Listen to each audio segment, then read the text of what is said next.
ربك راضية مرضية فادخلي في عبادي وادخلي جنتي أشهد أن لا إله إلا الله وأشهد أن محمدا عبده ورسوله. Para pentakziah yang kami muliakan, wabil khusus keluarga besar almarhum sahabat kita, guru kita, Profesor Dr. Farid Wajidi Ibrahim MA. Saya Dr. Mashkuril Khamis, Ketua Umum Pengurus Besar Al-Jamiyatul Wasliyah dari Jakarta. Hari ini sesungguhnya adalah hari di mana akan dilaksanakan musyawarah wilayah Al-Wasliyah, yang Profesor adalah salah seorang Wakil Ketua Umum Pengurus Besar sekaligus Ketua Wilayah Al-Wasliyah Provinsi Aceh. Siogianya hari ini beliau melepaskan jabatannya.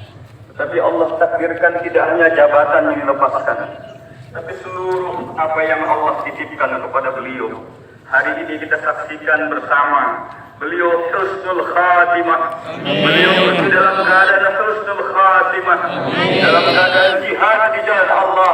Karena seminggu sebelum ini beliau jalan berdakwah keliling Provinsi Aceh, khusus untuk menyampaikan dakwah risalah Nabi kita Muhammad sallallahu alaihi wasallam.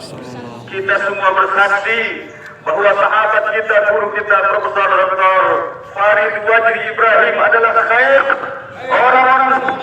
orang yang berdakwah kita, menjadi kita mohon kepada Allah Subhanahu wa taala, terimalah saudara kami ini ya Allah. Alhamdulillah dosa-dosanya ya Allah. Amin. Allahumma ghfir lahu warhamhu wa'afihi wa'fu anhu وأكرم نزله ووسع مدخله اللهم اجعل قبره روضة من رياض الجنان ولا تجعل قبره حفرة من حفرات النيران اللهم اجعل قبره روضة من رياض الجنة ولا تجعل قبره حفرة من حفرات النيران اللهم لا تحرمنا أجره ولا تحرمنا بعده واغفر لنا يا رب وله